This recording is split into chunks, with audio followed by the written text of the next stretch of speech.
Oke, salam sepak bola. Ya, sekarang kita bahas dua match ya dari UCL.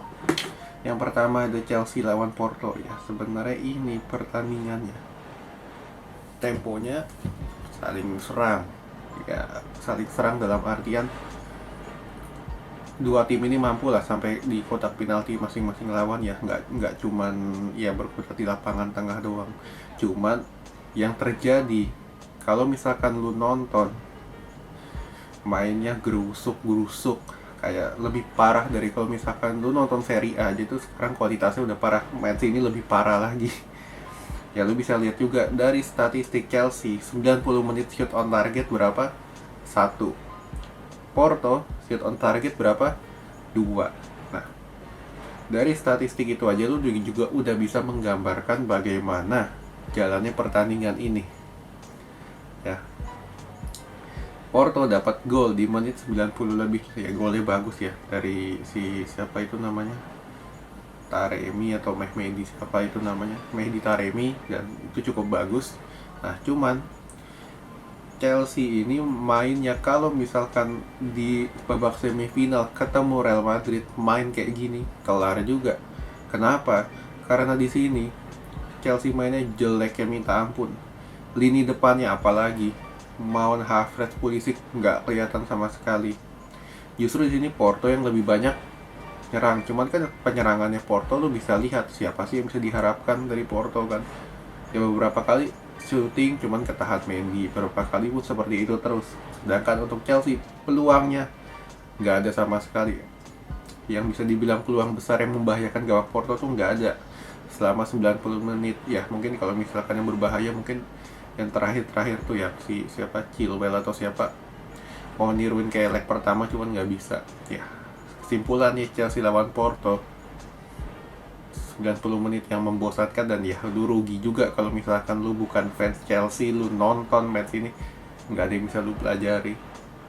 Oke, lalu kita ke match selanjutnya ada PSG lawan Bayern.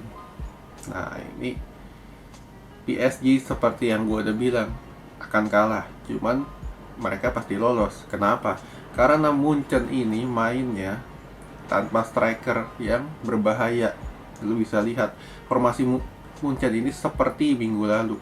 Ya cuman berbeda beberapa di utak-atik ya. Munchen tanpa Goretzka saat ini. Alaba di awal-awal coba didorong sebagai DM dengan trio back Davis, Hernandez, Boateng dengan Pavard.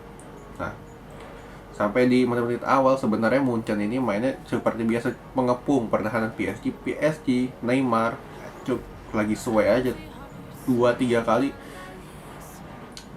kalau nggak salah satu di tepis Neuer, 2 kali bentur tiang. Nah suwe juga, dan ini juga bisa menggambarkan bagaimana betapa kroposnya lini belakang Bayern yang tidak dibenahi oleh Flick di pertandingan ini.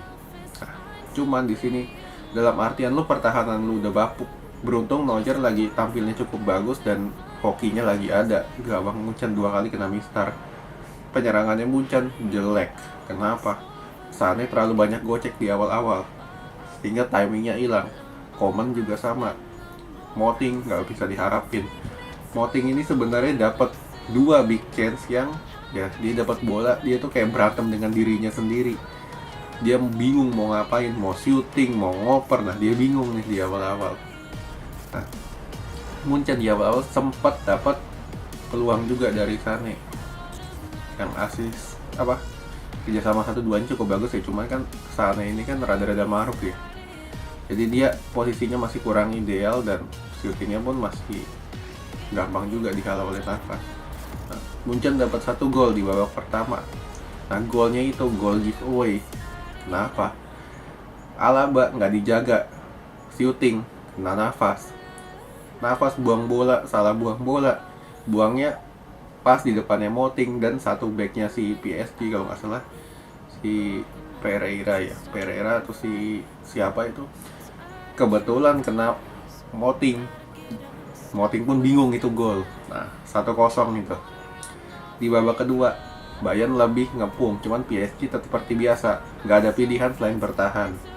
Nah, sampai si siapa Flick ini di menit ke-70-an coba utak-atik formasi, masukin si Musiala dengan coba mundurin Alaba ke belakang supaya penyerangannya Munchen ini lebih efektif, karena Davies seperti yang gue udah bilang mental ini nggak cukup bagus tuh partai besar.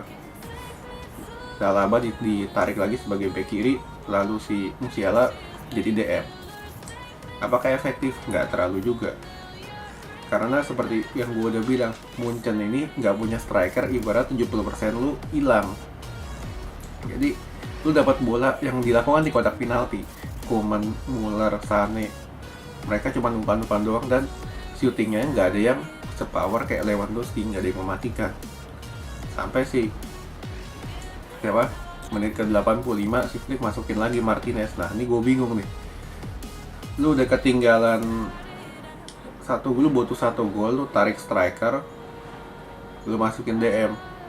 Awalnya gue ngira siapa Flick ini mau main false nine, dengan mungkin dia coba majuin Kimmich sebagai central attack midfielder dengan 2 DM, Alaba dengan Martinez. Cuman nggak terjadi. Yang dilakukan apa? Martinez bener-bener gantiin Choupo-Moting di depan. Jadi taktiknya apa ya? Tinggal crossing doang. Cuman crossing itu nggak efektif. Beberapa kali dicegah oleh back-backnya PSG. Ya, kesimpulannya untuk PSG lawan Munchen ini, untuk Bayern, ya ini mungkin jadi pelajaran ya untuk kedepannya, karena lu nggak bisa mengandalkan hanya 1 striker doang. Karena ketika 1 striker utama lu cedera, lu nggak punya backup yang bagus. Dan di sini terlihat jomplangnya kualitas antara tim utama Bayern dengan tim cadangannya. Ya kurang lebih mirip dengan Liverpool lah. Jadi kesimpulannya seperti itu, dan ya PSG kalau gue bilang ya layak lolos murni dari leg pertama, sedangkan dari leg kedua seperti yang gue udah bilang mereka ngedrop. Oke, sekian dulu.